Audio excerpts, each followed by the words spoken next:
దేవుని మాట కార్యక్రమానికి ప్రతి ఒక్కరిని ప్రేమపూర్వకంగా ఆహ్వానిస్తూ ఉన్నానండి. దేవుని పెట్ట ప్రతి ఒక్కరికి వందనాలు. విజయం నీకు కావాలా? విజయం కోసం వెతుకుతూ ఉన్నావా? అయితే నీవు దేవునితో నడిస్తే విజయం నిన్ను వెతుక్కుంటూ రాబోతూ ఉంది.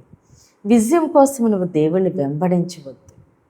ఎందుకంటే నువ్వు దేవునితో నడుస్తూ ఉండగా నీ చీకటిని, అంధకారమును దేవుడు వెలుగు చేత నింపుతా ఉన్నారు. దేవునితో నడుస్తూ ఉన్నప్పుడు అందరూ నిన్ను విడిచిపెట్టిన దేవుడు నీకు తోడుగా ఉండబోతున్నారు. నువ్వు దేవునితో నడుస్తూ ఉండగా ప్రతి శత్రు పోరాటం నుంచి దేవుడు నీకు విడుదలిచ్చి విజయం చేత నింపుతున్నారు. కాబట్టి విజయం కోసము నువ్వు దేవుణ్ణి వెంబడించవద్దు, విజయాన్ని వెతకొద్దు. నువ్వు దేవునితో నడుస్తూ ఉంటే విజయమే నిన్ను వెతుక్కుంటూ రాబోతుంది. మనుషులు నిన్ను మరిచిపోవచ్చు, నీ ప్రతి ప్రయత్నము విఫలమవ్వచ్చు, ఓటమి వెంబడి ఓటమి రావచ్చు, అపజయం వెంబడి అపజయము నీకు కలగచ్చు. అన్ని ద్వారాలు మూసివేసినట్లు అంధకారంలో ఉన్నట్లు నీ పరిస్థితి, నీ జీవితము ఉండొచ్చు. అయితే అలాంటి పరిస్థితిలో కూడా విజయం వైపు చూడొద్దు. అందుకొరకు నువ్వు దేవుని వెంబడించొద్దు. నువ్వు దేవునితో నడుస్తూ ఉండు, ఆయనతో సహవాసం చేస్తుండు, విజయమే నిన్ను వెతుక్కుంటూ రాబోతుంది. అయితే ఈరోజు దేవుడు మన కొరకు సిద్ధపరిచిన ఆయన శ్రేష్టమైన వాగ్దానం చూద్దామండి. సామెతలు 4వ అధ్యాయము 12వ వచనము. నీవు నడిచినప్పుడు నీ అడుగు ఇరుకున పడదు, నీవు పరిగెత్తినప్పుడు నీ పాదము త్రొట్టిల్లదు. ఆమేన్.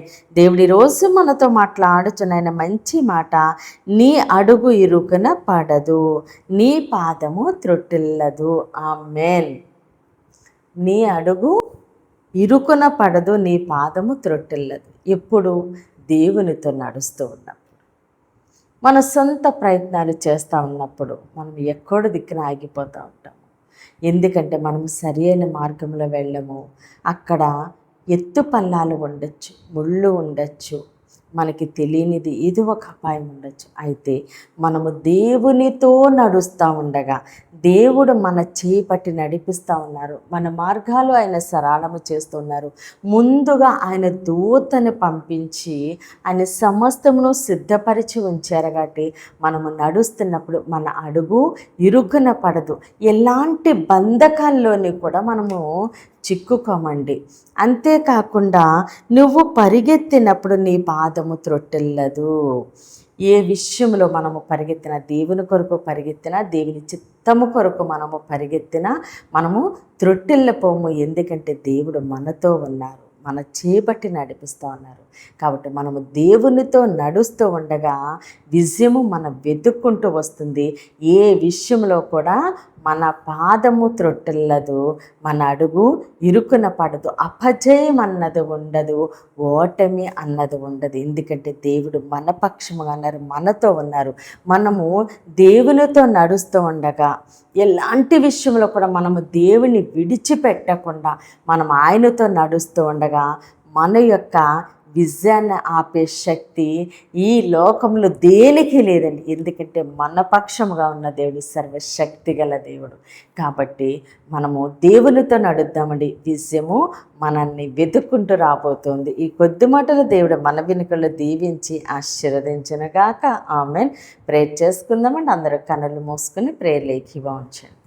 మహోన్నతుడ, మహాగణుడ, పరిశుద్ధుడా, నీకు స్తోత్రాలు, వందనాలు దేవా తండ్రి. ఇచ్చిన ఈ వాగ్దానం మా జీవితంలో నూరెంతలుగా ఫలించును కాక. దైవజనుల వారి కుటుంబాలు, సంఘాలు, పరిచర్యలు యేసు నామములనే దీవించబడును గాక. యెరూషలేముకి యేసు నామములనే క్షేమము కలుగును గాక. ఈరోజు పుట్టినరోజు, పెళ్లి రోజు జరుపుకుంటున్న ప్రతి ఒక్కరికి సంవత్సరం ఒక ఆశీర్వాదకరముగా ఉండును గాక. దేవుని మాట పరిచర్యలో పాలుభాగస్తులే భారం కలిగి ప్రార్థన చేసిన ప్రతి ఒక్కరిని దేవుడు బహుగా దీవించి ఆశీర్వదించునుగాక. అనారోగ్యంతో ఉన్న బిడ్డలకి యేసునామములో సంపూర్ణ స్వస్థత, విడుదల కలుగునుగాక. మూయబడిన ప్రతి గర్భము యేసు నామములనే తెరవబడునుగాక. వివాహాలు కావలసిన బిడ్డలకి యేసునామములో ఘనమైన వివాహములు జరుగునుగాక. యవ్వన బిడ్డలకి యేసునామములో మంచి భవిష్యత్తు కలుగునుగాక. అయ్యా, ప్రతి బిడ్డ రాకపోకలను తోడుగా ఉండి క్షేమమైన ప్రయాణం అనుగ్రహించమని ప్రతి ఒక్క నీ చేతులకు అప్పగిస్తూ ఈ చిన్న ప్రార్థన పాదసన్ని చేర్చుకోమని యేసుక్రీస్తు అతి పరిశుద్ధ నామమున బ్రతిమాలి వేడుకుంటున్నాం మా తండ్రి. ఆమేన్, ఆమేన్, ఆమేన్. దేవుడు మిమ్మల్ని మీ కుటుంబాన్ని దీవించి ఆశీర్వదించునుగాక. ఆమేన్.